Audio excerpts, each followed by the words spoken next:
वैसे तो आज हम आजादी का जश्न मना रहे हैं, आज हम ढिंढोरा पीट रहे हैं कि हमने आजादी पाई और आज हम आजाद हैं।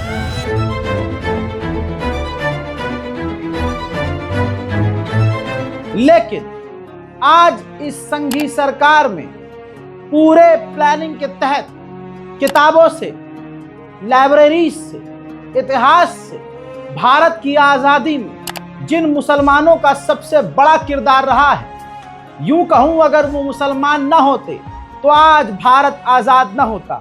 ऐसे मुस्लिम स्वतंत्रता सेनानियों को इतिहास से मिटा दिया गया है और आज की जेन जी जनरेशन को कुछ पता ही नहीं है। अब किताबें मिटाकर, इतिहास मिटाकर व्हाट्सएप यूनिवर्सिटी वाली सरकार देश के गद्दारों को, देश के पहले आतंकवादी को देश का बताती है, देशभक्त बताती है। आइए ऐसे कुछ मुसलमानों के बारे में आज के जेन जी जनरेशन को मैं बता दूं कि वो क्या थे, उनके बारे में बताऊं, जल्दी बताऊंगा। और इस वीडियो को अगर आप सच्चे मुसलमान हैं और सच्चे हिंदुस्तानी हैं तो शेयर जरूर करेंगे। लंबे समय के बाद स्वागत है आप सभी का मेरे चैनल रजाग्राफी पर। मैंने पहले ही कहा था, ऐसा कभी नहीं हुआ कि मैं आप लोगों के बीच से गायब हुआ। मैंने हमेशा कहा कि मैं रोज अपडेट दे रहा हूं, लेकिन अपने दूसरे चैनल रजाग्राफी अनस्क्रिप्टेड पर।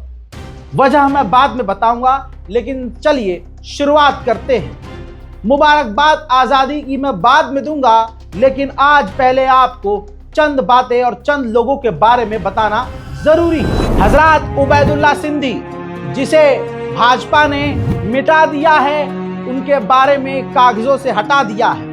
उबैदुल्ला सिंधी 1872 से 1944 की इनकी कहानी। क्रांतिकारी और इस्लामी विद्वान ये मौलाना थे, जिन्होंने भारत को ब्रिटिश राज से आजाद कराने के लिए दूसरे देशों में रहकर, जी हां, दूसरे देशों में रहकर आजादी की इस आग को आगे बढ़ाया। जिस जमाने में अंडे अभी अंडे के अंदर थे, उस जमाने में भारत का ये मुसलमान उबैदुल्ला सिंधी अफगानिस्तान, रशिया और जर्मनी जैसे देशों में जाकर घूम कर भारत की आजादी के लिए समर्थन इकट्ठा कर रहा था और उन्हें समर्थन मिला भी। रेशमी रुमाल, आपको याद होगा ना, वो आजादी की लड़ाई का एक स्टेप, एक क्रांतिकारी स्टेप, उसमें ये अहम किरदार थे जिन्होंने रेशमी रुमाल क्रांतिकारी एक्ट को, उसको आगे बढ़ाया। लेकिन आज उनको किताबों से मिटाया जा रहा है। इसी के साथ दूसरा स्वतंत्रता मुस्लिम सेनानी, जिसको संघियों ने मिटाने की कोशिश की, लेकिन मिटते मिटते पैदा होकर वो खुद मिट जाएंगे, लेकिन मुस्लिम क्रांतिकारियों को मिटा ना पाएंगे। तो दूसरे नंबर पर हैं मौलाना बरकतुल्लाह भोपाली। 1854 से लेकर 1927 की इनकी कहानी।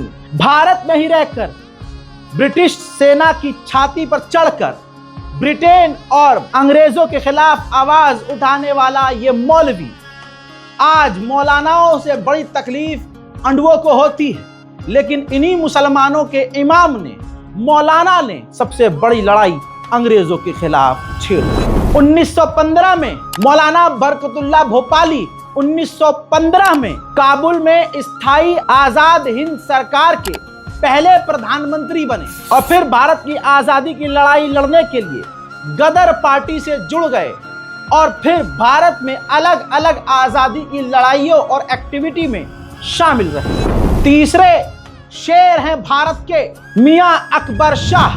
इनकी कहानी 1904 से 1996 की। इनके बारे में भी आपको नहीं पता होगा। इन्होंने तो कमाल ही कर दिया था। यह कश्मीर के नेता थे, कश्मीर के स्वतंत्रता सेनानी थे। इन्होंने डोगरा शासन और साथ ही अंग्रेजों के शासन के खिलाफ, दो शासनों के खिलाफ एक साथ आवाज निडर होकर उठाई। भारत की आजादी की लड़ाई में खान अब्दुल गफ्फार खान का एक ऑपरेशन चल रहा था, जिसका नाम था खुदाई खिदमतगार। उस आंदोलन से मियां अकबर शाह जुड़े और भारत की लड़ाई को, आजादी की लड़ाई को आगे तक बढ़ाया। चौथे नंबर पर हैदराबाद का शेर क्रांतिकारी जिनका नाम है मीर निजाम अली खां, हैदराबाद रियासत में निजाम शाही के खिलाफ और भारत में विल्ले और पक्ष में गुप्त क्रांतिकारी गतिविधियां चलाई। भाई साहब ने तो निजाम जो सिस्टम चल रहा था उसमें भी कई तरह की चीजें गलत थी, उसके खिलाफ इस शेर ने आवाज उठाई। अंग्रेजों के खिलाफ उस वक्त कई सारे क्रांतिकारी लड़ रहे थे। हैदराबाद के इस निजाम ने, शेर ने उन तमाम लड़ाई में, उन तमाम एक्टिविटीज में बढ़ चढ़कर हिस्सा लिया था। अंग्रेजों की आंखों में यह निजाम चुभने लगे थे।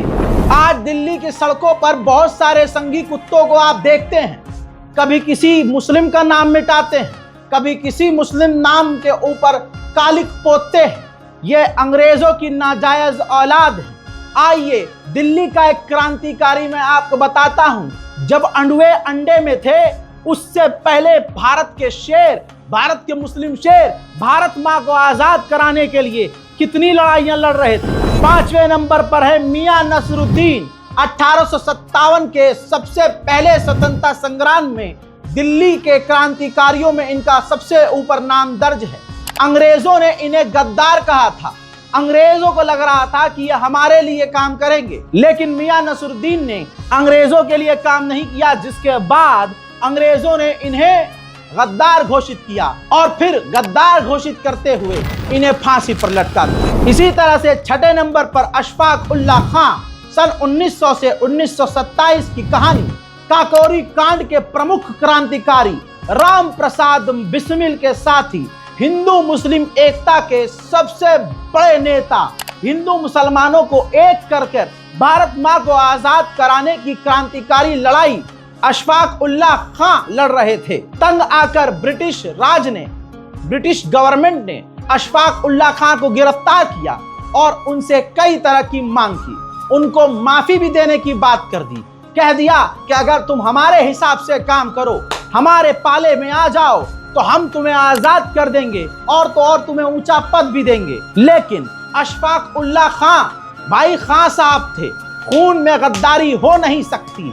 कहा कि तुम मुझे फांसी पर लटका दो, लेकिन मैं अपने मुल्क से गद्दारी नहीं करूंगा। फांसी को चूम कर अशफाक उल्लाह इस दुनिया से चले गए। 7वें नंबर पर आते हैं खान अब्दुल समद खान अचाकजई। 1907 से 1973 की इनकी कहानी। बलूचिस्तान के स्वतंत्रता आंदोलन के नेता, जिन्हें गांधी ऑफ बलूचिस्तान कहा जाता है। भारत की आजादी की लड़ाई में इन्होंने जगह जगह का दौरा किया और भारत की आजादी की लड़ाई के लिए जो मुर्दा लोग थे, चाहे हिंदू चाहे मुस्लिम, उनको झकझोड़ा, उनको लड़ने के लिए खड़ा किया। जिसके बाद अंग्रेजों की नजर में आए और फिर अंग्रेजों ने वही किया जो करते आए। खान अब्दुल समद खान को जेल में डाल दिया। 8वें नंबर पर हैं हकीम अजमल खान। इनकी कहानी 1868 से 1927 की है। तिब्बिया कॉलेज दिल्ली के संस्थापक और कांग्रेस के अध्यक्ष। 1921 तिब्बिया कॉलेज जो दिल्ली में है, इसको बनाने वाले हकीम अजमल खान है। खिलाफत आंदोलन और स्वदेशी आंदोलन का बड़ा इनका योगदान था, यानी अंग्रेजों के खिलाफ आंदोलन में सबसे आगे। और जब ब्रिटिश चीजों का बाइकॉट किया गया तो उसमें हकीम अजमल खान का बड़ा रोल रहा। अब आते हैं 9वें नंबर पर 1857 की लड़ाई, और है ये मौलाना। और दिमाग में रहे कि संघी इमाम को, मौलाना को, मौलवियों को आज गद्दार कहते हैं। इनकी 7 पुश्ते गंदी और आने वाली गंदी निकलेंगी, लेकिन मुसलमान इस देश के लिए क्या क्या करके गया, सोचिए और सुनिए। 9वें नंबर पर मौलवी लियाकत अली, इलाहाबाद के क्रांतिकारी। 1857 में अंग्रेजों के खिलाफ हथियार उठा लिया। मौलाना थे, लेकिन 1857 की लड़ाई में अंग्रेजों के खिलाफ हथियार तक उठाया और अंग्रेजों से लड़ने लगे। अंग्रेजों के लिए अब मौलवी लियाकत अली खूंखार हो गए थे। बड़ी मुश्किल से अंग्रेजों ने इनको गिरफ्तार किया और अंडमान की जेल में इनको सड़ा दिया, जहां उनकी अंडमान की ही जेल में उनकी शहादत हो गई। 1857 की ही लड़ाई में एक और इमाम, एक और मौलाना, देखिए मौलाना से कितनी दिक्कत है, और मौलाना की ही वजह से तुम आज हिंदुस्तान में सांस ले रहे हो, चले हैं मस्जिद तोड़ने, चले हैं मजार तोड़ने, चले हैं मुसलमानों की जमीन छीनने। औकात में रहो बे, औकात में।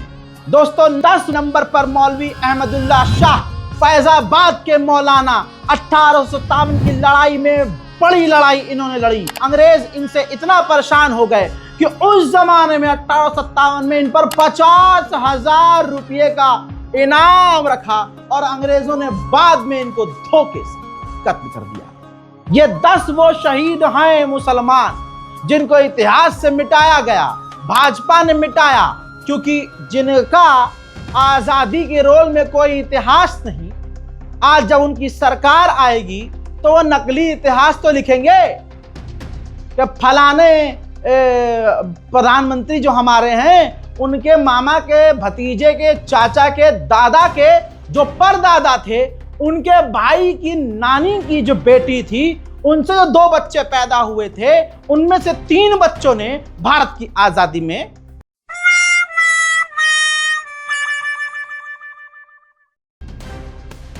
अब व्हाट्सएप पर आएगा। और यही तो हिंदुस्तान है आज का, कि व्हाट्सएप यूनिवर्सिटी की फर्जी बातों को मानेंगे और असली इतिहास के पन्नों को फाड़ेंगे। मेरे दोस्तों, ये आजादी है जो आज हो रहा है हिंदुस्तान में। यह आजादी क्या हमारे बुजुर्गों ने इसलिए भारत को आजाद करवाया? इसलिए सोचिए, महात्मा गांधी को जिस दौर में गरियाया जा रहा हो और एक खास समुदाय के द्वारा, आहा, ये सब चीजें देखने के बाद क्या आप कहेंगे कि हम आजाद हैं? अपने आप से सवाल कीजिए। लेकिन चलिए, क्योंकि 15 अगस्त है तो मुबारकबाद तो देना बनता है। आप सभी को आजादी मुबारक। काश ये आजादी सच होती, काश आज अंग्रेजों के स्टाइल में काम करने वाली ये सरकार भारत को सच में और भारतीय लोगों को सच में आजाद महसूस करने देती। मैंने आपसे कहा था शुरू में कि मैं बाद में बताऊंगा कि मैं इस चैनल पर अपडेट क्यों नहीं दे रहा हूं, क्योंकि आजाद तो मैं भी नहीं हूं, आजाद ये चैनल भी नहीं। पहले बेलारूस से इसको हैक करवाया गया, फिर इसको बाद में डिलीट करवाया गया, बाद में इसकी रीच रुकवाई गई। ये सब कौन कर रहा है मुझे आपको बताने की जरूरत नहीं है। उस वक्त सोशल मीडिया नहीं था, अंग्रेज वरना सोशल मीडिया से जीत जाते। आज सोशल मीडिया है तो सरकार कभी बैन लगाती है, कभी चैनल डाउन करवाती है, कभी चैनल से वीडियो डिलीट करवाती है, कभी FIR करवाती है। इसीलिए हमने कहा था कि अब मैं आपको दूसरे चैनल रजाग्राफी अनस्क्रिप्टेड और हमारा ये एक और चैनल, तीसरा चैनल रजाग्राफी एक्सप्रेस और रजाग्राफी सोशल, ये 2-3 चैनल हैं जिस पर मैं आपको नजर आता रहूंगा। लेकिन अफसोस आप लोगों ने मुझे रजाग्राफी अनस्क्रिप्टेड पर नहीं देखा। जाइए देखिए, मिलियंस में लोग वहां देख रहे हैं। रोज मैं आपको अपडेट दे रहा हूं। देखते रहिए, शेयर करते रहिए। हिंदुस्तान जिंदाबाद। जय हिंद।